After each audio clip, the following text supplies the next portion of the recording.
अस्सलाम वालेकुम व्यूअर्स, मैं हूं आपका होस्ट अब्दुल्ला नासिर और आप देख रहे हैं दस्तक टीवी। खूबसूरत नज़र आने का शौक़ तो सबको होता है, लेकिन ख़वातीन को ये शौक़ बहुत ज़्यादा होता है और इसके लिए वो आमतौर पे मेकअप का इस्तेमाल करती हैं। और आजकल पाकिस्तान में यह पॉसिबल ही नहीं है कि मेकअप का नाम आए और आयशा साईं का नाम ना आए। तो आज हमारे साथ मौजूद है आयशा साईं और इन्हीं से जानते हैं इन्हें ये शौक़ कब से शुरू हुआ और इन्होंने किस तरह पूरा किया।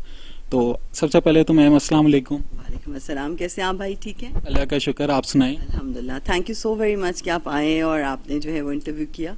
तो मेकअप के शौक़ के हवाले से ये तो आपको होते जो शौक़ होते हैं वो बचपन से आपके होते हैं कि जी आपको ये शौक़ है कि आपने मेकअप करना है या आपने कलेक्ट करना है। हम अगर मेकअप कलेक्ट करने का जो शौक़ है वो मुझे तकरीबन 5 साल हो गए हैं, बट शौक़ वैसे करने का मुझे जो है वो बचपन से था। आपने बताया कि तकरीबन 5 साल से आप मेकअप कलेक्ट कर रही हैं, तो इसके लिए कोई स्पेशल प्रोसीजर भी होता है? क्योंकि मेकअप तो आमतौर पे ख़राब हो जाता है या एक्सपायर हो जाता है, तो इसके लिए आप क्या करती हैं? अच्छा, इसके लिए जो है वो मेरा एक स्पेशल रूम है और जिसके अंदर 24 आवर्स जो है वो एसी ऑन होता है। उसका एक ख़ास टेम्परेचर होता है जिस पे आपने उसको रखना होता है। कुछ चीज़ें ऐसी होती हैं जो एक्सपायर हो जाती हैं, बट जो मोस्टली आई पैलेट्स वगैरह या आपके ब्लश पैलेट या कुछ इस तरह के हाइलाइट्स वगैरह वो इतनी जल्दी एक्सपायर नहीं होते हैं। तो जो मेरी चीज़ें एक्सपायर हो जाती हैं उनको मैं अपनी कलेक्शन में रख लेती हूँ। तो इस वजह, और जो फाउंडेशन वगैरह वो आपके यूज़ हो जाते हैं, वो जब एक्सपायर 12 मंथ्स या 24 मंथ्स उस पर लिखा हुआ होता है। तो जैसे पाकिस्तान के अंदर जो मेकअप बाहर से आता है ना, वो तो वैसे भी ये लोग एक्सपायर मेकअप ही देते हैं। जो ऑफ द शेल्फ जो लोग वहाँ पे शेल्फ से उतार देते हैं वो यहाँ पे सेल करना शुरू कर देते हैं। अच्छा, और इसमें मैं ये सोच रहा था कि हमारे पास 5 ड्रेस होते हैं, 6 ड्रेस होते हैं और हमें सोचते हुए घंटा 2 घंटे लग जाते हैं कि आज क्या पहने। तो आप जब तैयार होती हैं तो आपको कितना टाइम लगता है ये डिसाइड करते हुए कि आज मैंने कौन सा मेकअप करना है? मेकअप असल में ये एक आर्ट है, क्योंकि मैं एक मेकअप आर्टिस्ट हूँ। तो जब आर्टिस्ट कोई चीज़ कर रहा होता है तो उसको टाइम नहीं लगता। जैसे कि एक पेंटर है, वो पेंट कर रहा है तो वो डिफरेंट तरह की चीज़ें क्रिएट करता रहता है। उसी तरह से मेकअप भी एक आर्ट है कि जब मैं करने बैठती हूँ तो मैं उससे पहले ये डिसाइड नहीं करती कि मैंने आज कौन सी लुक करनी है। बस मैंने जो अबाया पहनना होता है मैं उसको देखती हूँ और फिर मैं कर लेती हूँ मेकअप। सुना है और देखा भी है कि आपकी अबाया कलेक्शन भी बहुत कमाल की है। तो कितने अबायाज हैं आपके पास और उसकी वर्थ क्या होगी? वर्थ तो बिल्कुल नहीं पता है मुझे, और अबायाज मेरे पास तकरीबन 1500 to 2000 के राउंड अबाउट अबायाज हैं और वो मेरे बनते रहते हैं साथ साथ। और ये चीज़ एक जो बहुत मिसकंसेप्शन है कि मैं एक अबाया जो रिपीट नहीं करती। मैं बिल्कुल रिपीट करती हूँ अबायास को, बट बहुत ज़्यादा नहीं करती हूँ कि जब वो पहले वाली की बारी आती है तो वो थोड़ा टाइम गुजर जाता है। बट ऑब्वियसली आपका कोई भी ड्रेस होता है या आपका कोई अबाया होता है तो आपको वैसे बहुत प्यारा होता है। अच्छा, एक और चीज़ है, आजकल बहुत मिसकंसेप्शन है कि अगर आप वर्किंग वूमेन है तो आपको शॉर्ट कपड़े या इस तरह का कुछ है, लेकिन आप भी माशाल्लाह एक वर्किंग वूमेन है और आप अपने अबाया का बहुत ख्याल रखती हैं। तो इस बारे में आप कुछ कहना चाहेंगी? मुझे लगता है कि असल चीज़ जो होती है बॉडी लैंग्वेज होती है, ठीक है? तो अगर आपने अबाया पहन के भी आपकी बॉडी लैंग्वेज इस तरह की है कि कोई आपको देखे या जो भी आपको पता है कि जो एक औरत का या मर्द का एक अपना वो होता है, बट मुझे लगता है कि अबाया में आप बड़ा सिक्योर फील करते हैं, आपको एक अच्छा फील होता है और जो लोग नहीं पहनते हैं वो भी अच्छा ही फील करते होंगे। तो जाहिर है जिसमें जो कंफर्टेबल है वो पहनता है। अच्छा, फेम के साथ हेट हमेशा आती है क्योंकि 100 तरह के लोग हैं, पॉसिबल ही नहीं है कि हर बंदा आपको लाइक करे। तो ट्रोल्स या हेट कमेंट्स को किस तरह फेस करती हैं? अच्छा, जो हेट कमेंट्स हैं, जो ट्रोलिंग है, सिंपल सी बात है। मैंने बहुत सारे अपने इंटरव्यूज़ में बताया हुआ है कि जिस बंदे के पास जो होता है वो वही आगे तकसीम करता है। जिस पास मोहब्बत होती है वो मोहब्बत बांटता है, जिसके पास खलूस होता है वो खलूस बांटता है, और जिसके पास हेट होती है वो हेट बांटता है। ऑब्वियसली अगर आप एक नॉर्मल इंसान को देखें वो किसी को हेट नहीं कर सकता। तो कुछ एबनॉर्मल हमारी सोसाइटी के अंदर जन्म ले चुके हैं जो कि अपनी आईडीज़ के पीछे छुपे हुए लोग हैं कि जो आपको ट्रोल करते हैं या जो आपको नेगेटिव कॉमेंट करते हैं। बेसिकली वो खुद एक जो है वो मेंटली सिक लोग होते हैं कि जो आपको आके करते हैं। मैंने कभी हेट कमेंट्स को पर्सनल नहीं लिया है क्योंकि मुझे फर्क ही नहीं पड़ता है। क्योंकि देखिए, कोई बंदा आपके मुंह पे आके आपके सामने कोई बात करे वो एक अलग बात है, कोई एक किसी आईडी के पीछे छुप के बैठ के कमेंट करे, डजंट मैटर, मुझे फर्क नहीं पड़ता। आपका मेकअप से रिलेटेड बिजनेस भी है, उसके बारे में भी कुछ बताएं हमें।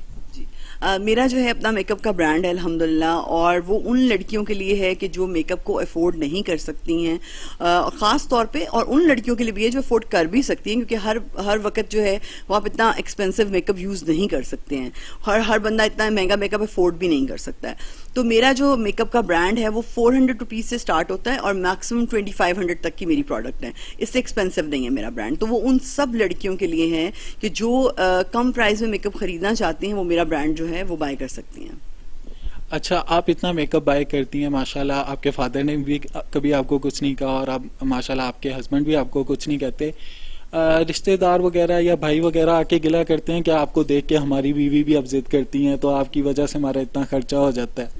नहीं नहीं, ऐसी कभी कोई बात नहीं होती है। मगर ये होता है कि मैं अपने रिलेटिव्स वगैरह का तो मैं मेकअप देती भी रहती हूँ, और ख़ास तौर पे जो मेरा अपना ब्रांड है उसका अक्सर मतलब मेरी कोई नई प्रोडक्ट आई है तो मैं उनको गिफ्ट भी करती रहती हूँ। नहीं, कभी उन्होंने मुझे ऐसा नहीं कहा, क्योंकि देखिए हर किसी का अपना शौक है। किसी को ड्रेसेस का है, किसी को जूतों का है, किसी को बैग्स कलेक्ट करने का शौक है, किसी को गाड़ियों का शौक है। उसी तरह से मेरा मेकअप का शौक है, तो उस पर किसी को एतराज़ नहीं बनता।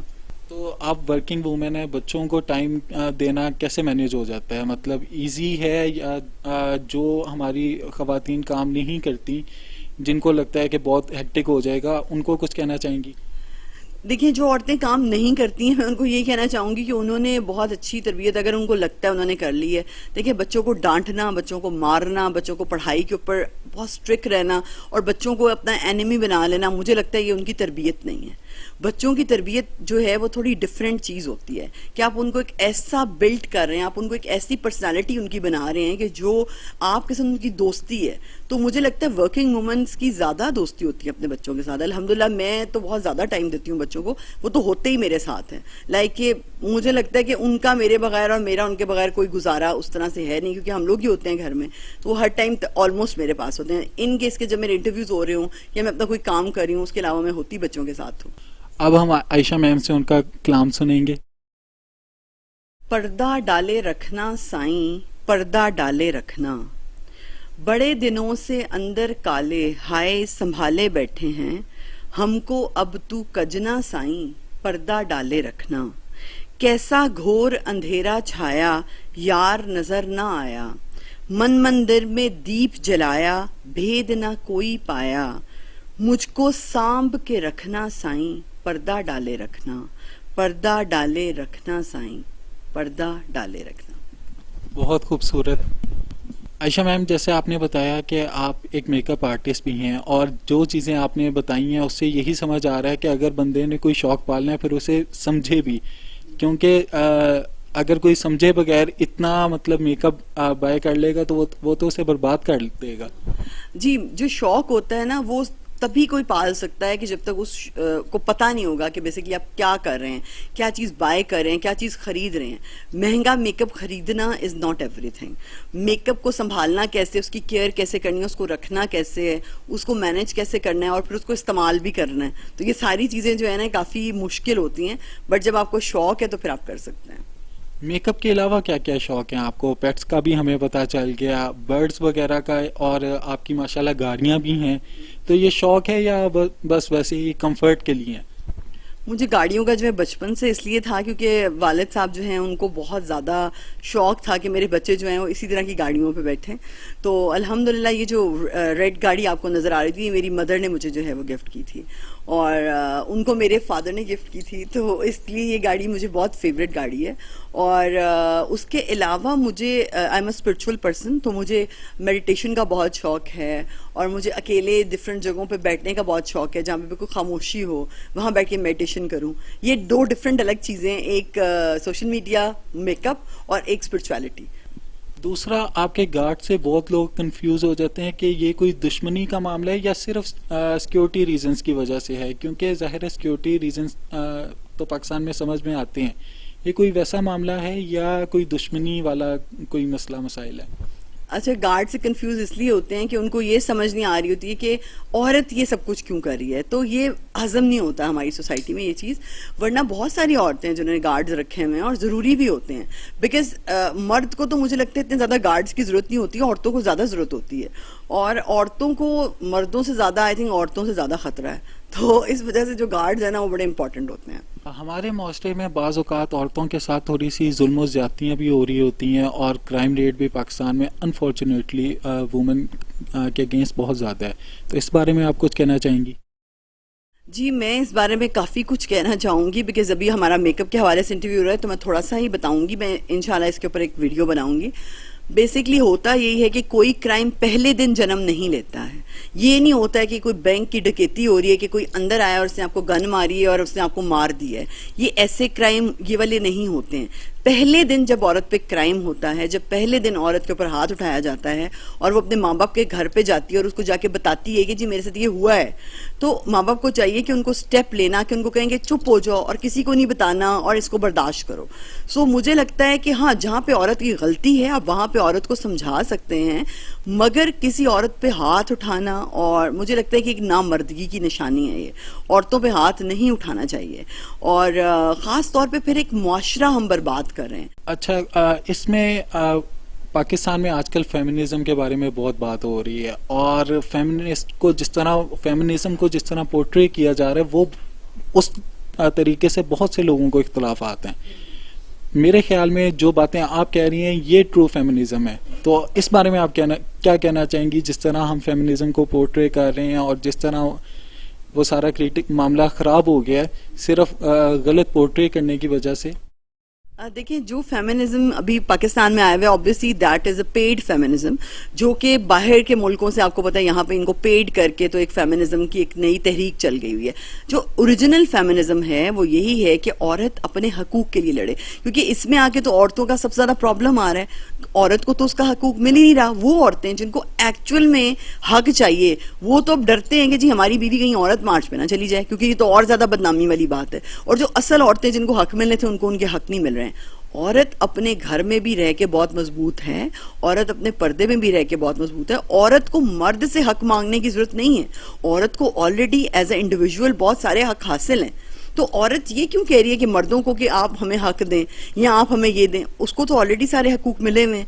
देखिए, अगर आप मेरे घर पे आए हैं और आप एक दफ़ा आए और आपके साथ किसी ने बदतमीजी की है तो आप क्या दोबारा आएंगे? नहीं आएंगे। अगर आप दोबारा आएंगे इट मीन्स कि आपके साथ दोबारा ही आपसे बदतमीजी होगी। इसी तरह बार बार औरत उसी मर्द के पास क्यों जाती है जहाँ उसको ह्यूमिलेट किया जाता है, जहाँ उसको उसकी तजलील होती है?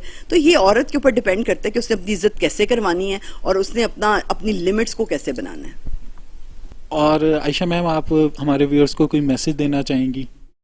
हाँ जी, बिल्कुल। मैं आपके व्यूअर्स को यही मैसेज देना चाहूँगी कि औरत जो है वो अल्लाह सुब्हानहू व तआला ने बहुत ज़्यादा उसको स्ट्रॉन्ग बनाया हुआ है, और अगर वो चाहे एक माँ बन के, एक औरत बन के जो है वो शेर से भी ज़्यादा बहादुर हो सकती है। बट अगर वो अपनी वर्थ को पहचाने और अगर वो सारे दिन और सारी रात बैठ के किसी मर्द के लिए रोती रहेगी तो वो कभी अपनी वर्थ को नहीं पहचान सकती है।